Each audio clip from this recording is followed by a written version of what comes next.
This tank is almost so Russian that it should be illegal.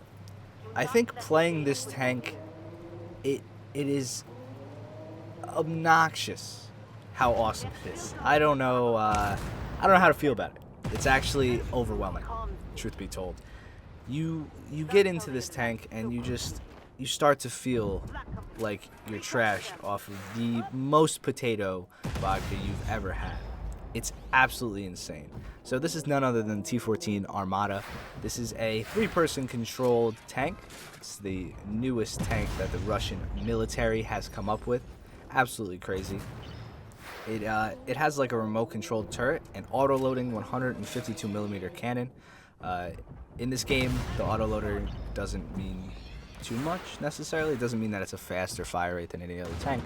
But in real life, what this means is you don't need a guy in the turret. Nobody's in the turret. There are 3 crew members, a gunner, a driver, and a commander, I'm pretty sure, all in this armored capsule in the front of the vehicle, so they're extra protected. This thing is huge, it's pretty quick, and it's super fun. In Armored Warfare, it's got the 152, which means like almost 1,000 alpha. You can hit 1,000 HP shots on this tank, and it's just absolutely insane. Damn near impenetrable from the front. I'm playing PvE again. The reason why is because finding a tier 10 game in this game is very difficult right now. I hope global operations will help get this game out there and really make it a popular thing. This is a bug. I don't know how that... I think my gun was inside the trailer. But absolutely fun nonetheless. PvE just shows how fun this tank can really be. I had a blast playing it. So you guys voted for it right here. And I'd urge you to comment down below and vote for what vehicle you'd like to see next. So global operations, if you don't know what it is, I haven't read up on it too much. So again, don't take my word for 100% true. From what I understand though, it's a game mode where there's going to be PvE and PvP in the same battle, which is pretty interesting. A lot of people love PvE in this game. I found a tier 10 PvE in less than 30 seconds on a hard difficulty, no problem. This is the hardest difficulty I think that you can get. There might be one harder than hard, but I couldn't find any contracts for it. It's fun. PvE is very fun. Now, if you add the PvP, PvE aspect to it, it kind of creates this more like enduring conflict mode, which I'm interested in trying out and seeing how it plays for myself. Because, again, the learning curve for this game, there's a big one. You know, modern tanks have different weak spots than non-modern tanks. Non-modern tanks. So, like you saw there, I shot the lower plate of a Leopard and it didn't go through. And I thought it would have, but it's not a weak spot on these tanks. They have their advanced armor all around. I ram them. But the sides of the tanks are easy to pen, as you can see there, with the modern ammo. So it's just getting the hang of the game.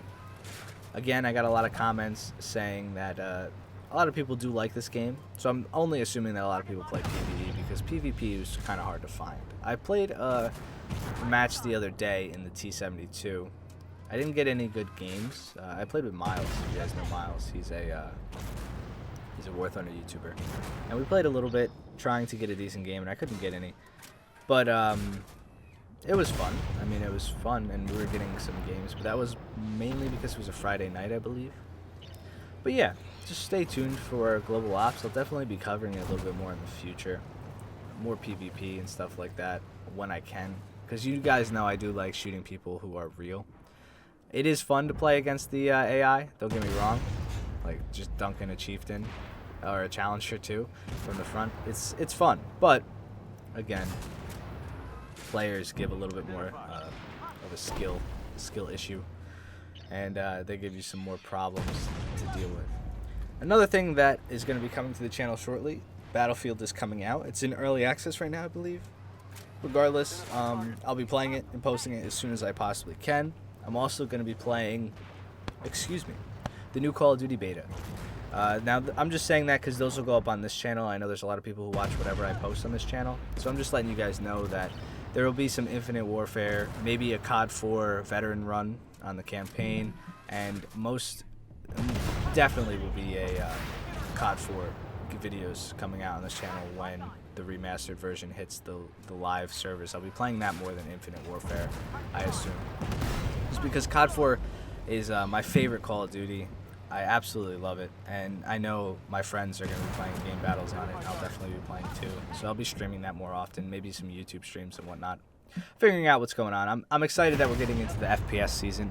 I wanted to make this channel more of an FPS channel, but playing Battlefield 4 every day, it just wasn't fun for me. Like, it was fun in the beginning, but when you play by yourself, it's not fun, and convincing people to play Battlefield 4 was not the easiest thing to do. Because it's an older game and stuff. So all these new games coming out, I'm gonna have people to play with, and I'm excited. I'm hoping to do some funny videos of Battlefield with Darren and stuff like that, and we'll see how things go. Again, more Armored Warfare and World of Tanks. The Swedish tank line is coming out. When it does drop, I will be covering it. I have a video coming out shortly of the new STRV. I know a lot of people have covered it, but I got one myself too. I figured, why not? If I was going to be playing the Swedish line, I might as well take a look at the new Swedish Tier 6 Premium Autoloader. And it's a fun tank. I'm glad I picked it up. I mean, it was super cheap. I think it was like $14. $14 for something that'll help me grind the whole tree out. It's not too bad. So I don't mind. I spend a little bit of money on World of Tanks here and there. It's like once a month I'll do it. And you see here, we're actually going to be fighting a PL-01, which is interesting. I'm pretty sure the PL-01 is a light tank in this game, so it has rather shit armor from the front, if you take a look at it.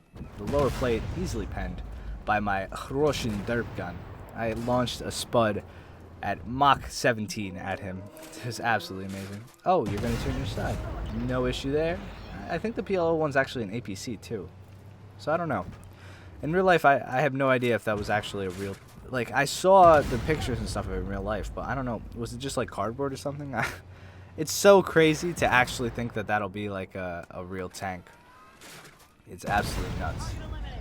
And again, apparently they're working on the Leopard 3, which should be pretty cool.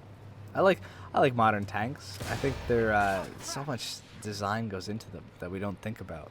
So much stuff that I don't... It's crazy. These tanks are absolutely insane. Like the T14 Armata, for one, is just a crazy engineer, like just a success, I guess.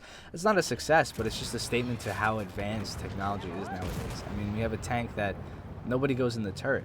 Think about 100 years ago, we had tanks where we didn't even have a turret on them.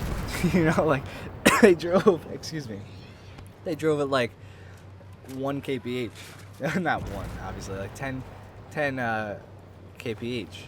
Super slow tanks. They had no turrets. They had, like, they would kill the crew with gas because they were inside, and super slow. And then now 100 years later, we have tanks that, and I say we, like I'm part of Russian military, but tanks that don't even have, you know, people in the turret firing the gun. The guns fire themselves, and it's all remote control, and they can defend against shells and air targets and ATG. Yeah, it's absolutely insane to think where technology has come.